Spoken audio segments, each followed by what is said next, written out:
Welcome back ناظرین کرام. وقفے سے پہلے ہم آپ حضرات کے سوالات لے رہے ہیں اور ان کے جوابات دے رہے ہیں. الحمدللہ آج جو ہے جمعۃ الوداع ہے اور اس کی چند گھڑیاں رہ چکی ہیں، اور انشاءاللہ اللہ رب العزت سے ہم بھی دعا کرتے ہیں، آپ بھی دعا کریں کہ اللہ رب العزت ہم سب کو جو ہے اللہ ہم سب سے راضی ہو جائے اور ہم سب کی مغفرت فرما دے. اور ہم میں سے کسی کو کہتے ہیں دعا کرنی چاہیے اللہم لا تجعل احدا منا شقیا ولا محروما، کہ ہم میں سے اللہ کسی کو محروم اور شقی نہ فرمائے. انشاءاللہ جو ہے وہ جی کال آگے دیکھتے ہیں. جی ہیلو، السلام علیکم. السلام علیکم. جی فرمائیں. جی وہاب بھائی، میں وہاب بھائی سے پچھلی صاحب سے ایک سوال کرنا چاہتی ہوں. جی جی میں ایک نامراد اور دکھی بیوی ہوں.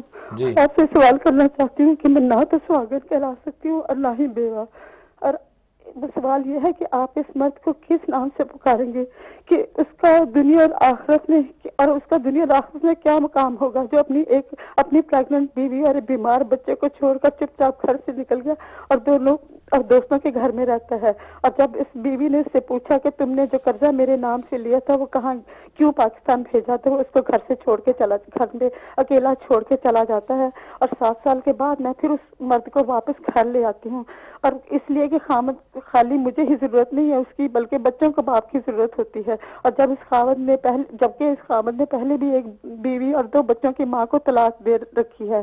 جھوٹ اس آدمی کا زندگی کا مقصد ہے، لیکن ساتھ ساتھ وہ نماز پڑھتا ہے اور ساتھ جھوٹ بولتا ہے. آج تک زندگی میں اس نے جی انشاءاللہ میری بہن آپ ہمارا پروگرام دیکھتی رہے، انشاءاللہ ہم جو ہے وہ آپ کے. لیکن ایک اور میرا سوال ہے، وہ یہ اب دوسرا اصل سوال یہ ہے کہ 25 سال کے بعد وہ پاکستان گیا ہے بھائی کی شادی اٹینڈ کرنے کے لیے. وہاں جا کے اس نے اپنے بڑے بھائی کی بیوی کے ساتھ ایک کار میں بیٹھ کے اس لڑکے کی شادی کر کے آیا ہے. پورے حقوق ادا کیے ہیں باپ والے، دونوں گئے ہیں تاکہ اس کا حق مہر ادا کیا، اس کے دودھ پلائی دی، ایوری تھنگ کی ہے اس نے. اب اس نے اس کا حق مہر تک دیا ہے، سائن کیے ہیں، سلامی دی ہے. اب آپ مجھے بتائیں کہ میرا اس کے ساتھ بات کرنے کو دل نہیں چاہتا. جب میں نے اس سے پوچھا ہے کہ یہ تم نے کیوں کیا، میری جگہ تو اس عورت کو دے دی ہے اور میرے بیٹے کی جگہ اس بیٹے کو دے دی ہے، کیا رشتہ اسے؟ تو وہ کہتا ہے کہ میں نے کچھ نہیں کیا. اب آپ میں ہر وقت روتی رہتی ہوں، اب آپ بتائیں کہ میں کیا کروں. جی انشاءاللہ آپ پروگرام دیکھتے رہے، آپ کو بتاتے ہیں میری بہن آپ کو. جی بہت شکریہ جی آپ کی کال کرنے کا. دوسری کال لیتے ہیں. جی ہیلو، السلام علیکم. وعلیکم السلام سر. جی کون صاحب بول رہے ہیں؟ جی میرا نام راجہ خورم ہے. First I would like to thank both of you. جی بہت شکریہ جی. اللہ تعالیٰ آپ کو اس چیز کا اجر دیں گے کہ جو ہمارے مسائل ہیں ان کو مسجدوں میں یا کسی اور جگہ پہ بھی ڈسکس نہیں کیا جاتا. جی جی ٹھیک ہے، مگر ہم ریلی اپریشیٹ میں کرتا ہوں کہ جب بھی بیٹھتے ہیں بہت سے مسائل حل ہوتے ہیں. بہت مہربانی آپ کی، بہت شکریہ آپ کا. سوال جو آپ سے ایک پوچھنا چاہتا ہوں وہ یہ ہے کہ آیا نکاح میں گواہان کی ضرورت ہے؟ اگر ہے تو ایک مرد اور ایک عورت ویلڈ ہیں یا ایک مرد اور 2 عورتیں ویلڈ ہیں؟ پلیز جی بتاتے ہیں انشاءاللہ آپ کو. بہت شکریہ. بہت شکریہ جی آپ کی کال کرنے کا. جی صاحب. میری بہن آپ نے بڑی تفصیل کے ساتھ اپنے گھر کی کہانی سنائی. دراصل جس معاشرے کے اندر میں آپ ہم سب رہ رہے ہیں، بیشتر گھروں کے اندر ایسا ہی ہو رہا ہے. اللہ تعالیٰ کی بارگاہ میں ہم یہی دعا کرتے ہیں کہ اللہ تعالیٰ آپ کے خامند کو راہ ہدایت نصیب کرے. جس مشکل وقت سے آپ گزر رہی ہیں، اللہ تعالیٰ اس ماہ مقدس کے صدقے سے آپ کی مشکلات کو حل فرمائے. آمین. آپ اپنے لیے بھی دعا کریں، ہم بھی آپ کے لیے دعا کریں گے. جس طرح آپ نے سنایا ہے واقعی آپ کے ساتھ بہت زیادتی ہو رہی ہے. اللہ آپ کی مدد فرمائے نبی پاک کے صدقے. دوسرا راجہ خرم صاحب نے سوال پوچھا ہے کہ نکاح میں جو ہے گواہوں کی ضرورت ہوتی ہے. دیکھیں راجہ صاحب، نکاح کے اندر جو ہے آپ نے فرمایا ایک مرد اور ایک عورت. نکاح کے اندر 2 مرد ہوں یا 2 عورتیں اور 1 مرد گواہ ہوں، 2 مرد ہوں یا 1 مرد اور 2 عورتیں گواہوں کا ہونا ضروری ہے. زیادہ ہوں تو بہت اچھا ہے اور مسجد میں نکاح کرنا زیادہ اچھا بہتر ہوتا ہے. لیکن اگر کوئی بھی گواہ نہیں ہے اور صرف جو ہے وہ بندہ جو ہے لڑکا لڑکی خود ہی ایجاب و قبول کر لیتے ہیں تو پھر وہ نکاح نہیں کہلائے گا، جو ہے اس کے لیے گواہوں کا ہونا ضروری ہے.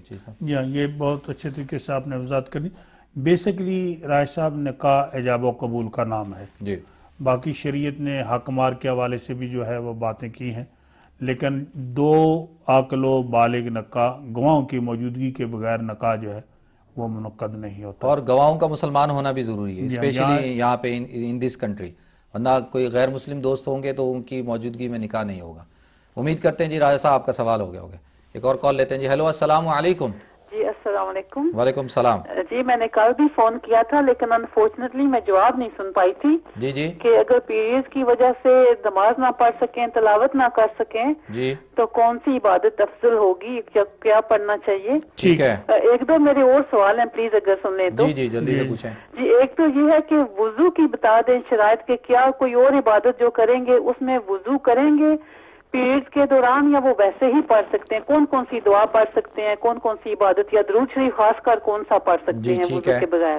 ٹھیک ہے. اور ایک اور سوال یہ تھا کہ یہ تو پروگرام رمضان کے اینڈ پہ شاید ختم ہو جائے, تو کیا اس کے بعد بھی اس طرح کا پروگرام؟ جی انشاءاللہ اس طرح کے پروگرام اور بھی کریں گے. جی بہت شکریہ جی, بہت شکریہ آپ کا سوال کرنے کا, بہت شکریہ. میری بہن آپ نے 2-3 سوال کیے ہیں. ایک تو آپ نے یہ کہا ہے کہ پیریڈ کے دوران, کل بھی آپ نے یہ سوال کیا تھا, یقیناً میں نے کل بھی عرض کیا تھا کہ قرآن مجید کی تلاوت نہیں کر سکتی ہیں, اس کے علاوہ آپ کوئی بھی ذکر اذکار جو ہے وہ کر سکتی ہیں. اور جیسے آپ نے بتایا تھا کہ رمضان شریف کے آخری عشرے میں, تو میں نے آپ سے عرض کیا تھا کہ تیسرا کلمہ جو ہے وہ کثرت کے ساتھ جو ہے وہ آپ پڑھیں. دوسری کوئی بھی عبادت جس میں سجدہ ہو, طواف کعبہ اور نماز جنازہ, یہ بغیر وضو کے آپ جو ہے وہ نہیں کر سکتی ہیں, اور اس کے لیے وضو کا ہونا جو ہے وہ ضروری ہے. باقی کوئی چیز جو ہے وہ آپ جو ہے عبادت کر سکتی ہیں. قرآن مجید کی تلاوت جو ہے وہ بھی وضو کے بغیر نہیں کرنی چاہیے. ناظرین کرام, اب ہمارے پروگرام کا وقت ختم ہوا جاتا ہے. جن حضرات نے ہمیں دعاؤں کے لیے کہا ہے ہم ان کے لیے بھی دعا کریں گے. آپ ہمارے ساتھ دعا میں شامل ہو جائیں. اللہم صلی علی سیدنا مولانا محمد وعلی آل سیدنا مولانا محمد صلاۃ تنجینا بہا من جمیع الاحوال والآفات وتقضی لنا بہا من جمیع الحاجات وتطہرنا بہا من جمیع السیئات وترفعنا بہا عندک اعلی الدرجات وتبلغنا بہا من اقصى الغایات من جمیع الخیرات فی الحیات وبعد الممات انک علی کل شیء قدیر. اللہم اہدنا فیمن ہدیت وعافنا فیمن عافیت وتولنا فیمن تولیت وبارک لہم فیما آتیت وقنا واصرف عنا شر ما قضیت انک تقضی ولا یقضی علیک انہ لا یذل من والیت ولا یعز من عادیت تبارکت ربنا وتعالیت نستغفرک ونتوب الیک. اللہم اہدنا اللہم اہد الناس جميعا اللہم اہدنا واہد بنا وجعلنا سببا لمن اہتدى. اللہم اغفر لنا ولاخواننا الذین سبقونا بالایمان ولا تجعل في قلوبنا غلا للذین آمنوا ربنا انک رؤوف رحیم. ربنا لا تؤاخذنا ان نسینا واخطأنا ربنا ولا تحمل علينا إصرا كما حملته على الذين من قبلنا ربنا ولا تحملنا ما لا طاقة لنا به واعف عنا واغفر لنا وارحمنا أنت مولانا فانصرنا على القوم الكافرين فانصرنا على القوم المنافقين فانصرنا على القوم المشركين. اللهم انصر الإسلام والمسلمين في مشارق الأرض ومغاربها. اللهم أيد الإسلام والمسلمين في مشارق الأرض ومغاربها. اللهم احفظ الإسلام والمسلمين في مشارق الأرض ومغاربها. اللهم انصر من نصر دين محمد صلى الله عليه وسلم واجعلنا منهم. اللهم اخذل من خذل دين محمد صلى الله عليه وسلم ولا تجعلنا معهم. اللهم إنا نجعلك في نحورهم ونعوذ بك من شرورهم. اللهم إنك عفو كريم تحب العفو فاعف عنا يا كريم. اللهم أجرنا من النار يا مجير يا مجير يا مجير یا رب العالمین یا الہ العالمین یا رحمت للعالمین. یا اللہ یا اللہ یا اللہ تو ہم سب کے صغیرہ کبیرہ گناہوں کو معاف فرما. یا اللہ تمام خطاؤں سے درگزر فرما. یا اللہ آج جمعۃ الوداع ہے, جمعۃ المبارک ہے. یا اللہ رمضان المبارک کا جمعہ ہے. یا اللہ اس جمعے کی آخری ساعتوں کے اندر یا اللہ آپ لاکھوں لوگوں کی مغفرت فرماتے ہیں. یا اللہ ہم سب کی یا اللہ مغفرت فرما.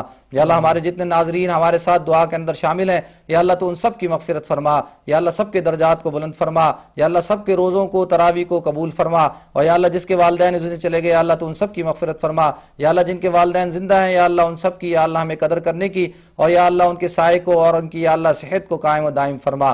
اور یا اللہ جن لوگوں نے ہم سے دعاؤں کے لیے کہا ہے یا لکھا ہے یا متوقع ہیں یا اللہ ان کی جائز حاجات کو پورا فرما. یا اللہ جو لوگ بیمار ہیں ان کو صحت کاملہ دائمہ عاجلہ مستمر عطا فرما. یا اللہ جو لوگ پریشان ہیں یا اللہ ان کی پریشانیوں کو ختم فرما. یا اللہ جو لوگ اولاد کے متمنی ہیں یا اللہ ان کو نیک صالح اولاد عطا فرما. یا اللہ جو صاحب اولاد ہیں یا اللہ ان کی اولاد کو آنکھوں کی ٹھنڈک بنا, اور یا اللہ فرما بردار بنا, اطاعت گزار بنا. اور یا اللہ جو بچوں گھروں میں رشتوں کے منتظر ہیں یا اللہ ان خیر والے عافیت والے ان کو رشتے عطا فرما.